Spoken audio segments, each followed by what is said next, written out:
ونعوذ بالله من شرور أنفسنا ومن سيئات أعمالنا من يهده الله فلا مضل له ومن يضلل فلا هادي له نشهدكم بأن لا إله إلا الله وحده لا شريك له وأن محمدا عبده ورسوله اللهم صل وسلم وبارك عليه أما بعد أوصيني وإياكم أيها المسلمون بتقوى الله فقد فاز المتقون فقد قال عز من قائل يا أيها الذين آمنوا اتقوا الله حق تقاته ولا تموتن إلا وأنتم مسلمون وقال صلى الله عليه وسلم اتقوا النار ولو بالشق تمرة وقال أيضا التقوى ها هنا وأشار إلى صدره ثلاثا. Jemaah Jumat yang diberkahi Allah, marilah kita memperbaharui iman dan takwa kita dengan memperbanyak kalimah tauhid, kalimatut taqwa, al-kalimatut thayyibah, yaitu la ilaha illallah. Nabi mengatakan iman itu bid'u wa sittuna syu'bah atau bid'u wa sab'una syu'bah. Iman itu ada 60 sampai 70 lebih cabang. A'laha qaulu la ilaha illallah. Yang tertinggi adalah ungkapan la ilaha illallah. Maka jika ingin melihat orang yang tertinggi iman, tauhid dan takwanya, perhatikanlah orang yang lisannya sibuk menyebut itu, yang kalbunya mantap dengan pemahaman kalimah itu. Allah menyebutnya di Quran dengan al-kalimah at-thayyibah, yang diperumpamakan dengan asy-syajarah at-thayyibah, pohon yang subur yang berbuah, buahnya pun enak dan nikmat. Maka orang beriman tidak ada hatinya kesepian jika dia diam temannya adalah la ilaha illallah. Tiada lupa kita bersalawat kepada baginda Nabi Muhammad sallallahu alaihi wasallam. Karena jasa beliaulah kita bisa menyembah Allah saat ini. Karena beliaulah kegelapan, kejahilan Allah kemudian keluarkan dari pikiran dan hati kita, dan alhamdulillah kita dijadikan umat yang mengikutinya, umat Nabi Muhammad sallallahu alaihi wasallam. Ada sekitar 12 nabi dalam riwayat yang banyak berharap dia diangkat atau dipilih menjadi umat Nabi Muhammad. Tapi kita tanpa perlu berdoa, Allah anugerahkan menjadi umat akhir zaman, umat Nabi Muhammad sallallahu alaihi wasallam. Suatu nikmat yang tiada tara, tapi nikmat berbanding dengan ujian dan cobaan. Maka semua cobaan yang ada semenjak Nabi Adam alaihissalam sampai kepada Nabi Isa ada pada umat Nabi Muhammad sallallahu alaihi wasallam. Tapi Allah mengabarkan innallaha ma'as sabirin. Allah senantiasa membersamai orang-orang yang sabar. Semoga kita menjadi orang yang sabar. Jemaah-jemaah yang dimuliakan Allah, pada khutbah yang sangat singkat ini kami akan menyampaikan satu riwayat hadis mengenai kewaspadaan kita di akhir zaman.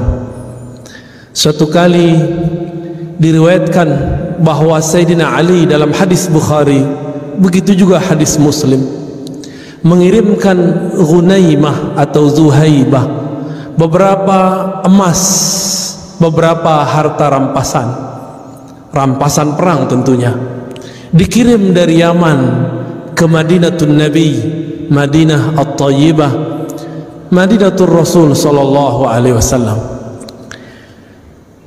Sampai di Madinah, baginda Nabi sallallahu alaihi wasallam membagikannya kepada sahabat-sahabat yang berhak, yang merasa yang mereka dianggap paling berjasa dalam Islam. Setelah pembagian selesai, Tiba-tiba ada seseorang datang kepada baginda Nabi sallallahu alaihi wasallam, menerobos safnya para sahabat. Apa kata orang ini?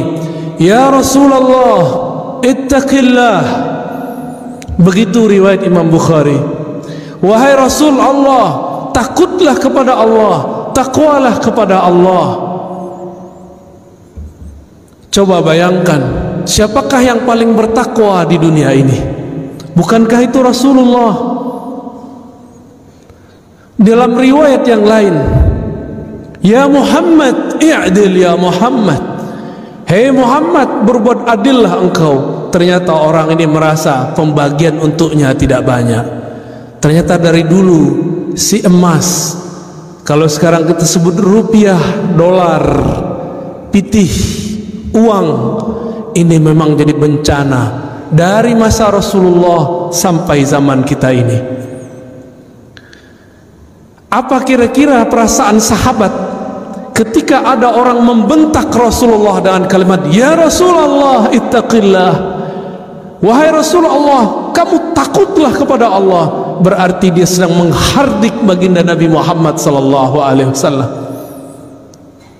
Apakah Nabi membalas? Tidak. Apakah Nabi membalas dengan kata-kata kasar? Tidak. Nabi diam. Itulah Nabi Muhammad sallallahu alaihi wasallam. Tiba-tiba Sayyidina Khalid ibn al-Walid sedang menghunuskan pedang. Tangannya gemeteran, menahan emosinya melihat kekasihnya Rasulullah dihardik oleh seseorang. Apa kata Khalid? Wahai baginda, izinkan aku untuk menebas lehernya. Apa kata Nabi SAW? Nabi dihina tapi beliau tidak membalas menghina. Apa kata beliau? Biarkan dia, mungkin dia masih sholat. Wahai Rasulullah, dia tidak sholat dengan hatinya, hatinya busuk. Wahai Rasulullah, apa kata Nabi kepada Khalid? Wahai Khalid, aku tidak diperintahkan an unaqiba ma fi sudurin nas. Aku tidak diperintahkan sama sekali untuk mencari tahu isi hati manusia. Tidak jadi juri hati orang, niat orang. Akhirnya Khalid langsung memasukkan pedangnya yang tadi sudah hampir terbang melayang, membunuh orang yang kurang ajar kepada baginda Nabi sallallahu alaihi wasallam. Lihatlah akhlak beliau, dicaci, dihina, biasa saja, tidak balas menghardik, diam, dibiarkan. Kenapa? Ternyata di saat itu beliau dapat wahyu. Apa isi wahyunya? Beliau mengatakan, saya khuruj min di'di hadzal rajul, akan keluar dari generasi laki-laki tadi yang menghardik baginda Nabi sallallahu alaihi wasallam, qaumun yatluna ayatillah, sekelompok orang yang mereka fasih baca ayat Allah, yatluna ayatillahi ratba, baca ayat Allahnya sangat fasih, hafalannya ratba, sangat banyak dan lancar. Tetapi Al-Quran yang dia baca tidak tembus kepada kerongkongannya, apalagi ke dalam kolbunya. Tapi kemudian Nabi bersabda, inilah kalam yang sangat berbahaya, inilah kalam yang disimpan Nabi. فَإِذَا لَقِيتُمُوهُمْ فَاقْتُلُوهُمْ, jika engkau bertemu mereka. Inilah yang sulit diterjemahkan. Apa terjemahan faqtuluhum? Apakah diartikan membunuh atau diartikan memerangi? Ulama kita memilih untuk zaman sekarang diartikan, maka faqtuluhum bimakna faqatiluhum, maka perangi mereka. Dengan cara apa? Dengan cara mereka memerangi kita. Jika mereka memerangi kita dengan cara opini, perang lawan opini. Jika mereka mulai mengganggu ketenangan hidup kita secara keamanan, barulah kita angkat senjata berjihad fisabilillah. Apa yang menyeramkan dari kalimat tadi? Bukan kalimat faqtuluhum semata, tapi yang membuat kita sedikit agak bingung. Sebenarnya tidak bingung. Apa itu? orang ini yang disuruh Rasulullah untuk diperangi, ternyata mereka hafal ayat Allah, lancar baca kitabullah, tapi kitabullahnya tidak tembus sampai kepada kolbunya. Apa media supaya banyak orang baca ayat-ayat Allah? Tentu ada ma'had tahfiz, rumah-rumah tahfiz. Maka di akhir zaman ini banyaklah rumah tahfiz. Ternyata inilah maksud Rasulullah. Nanti di akhir zaman kalian akan menemukan banyak rumah-rumah tahfiz. Apakah semuanya salah? Belum tentu. Semuanya benar? Belum tentu. Jika bersumber pemahamannya, seirama pemahamannya dengan orang ini yang dia merasa suci, bahkan berani mengkritik baginda Rasulullah. Rasulullah sudah wafat. Kalau zaman sekarang mereka berani su'ul adab kepada para guru, para masyayikh, kita boleh menasihati orang, tapi jangan menghardik orang. Orang-orang ini menjadikan ayat sebagai alat untuk menghardik.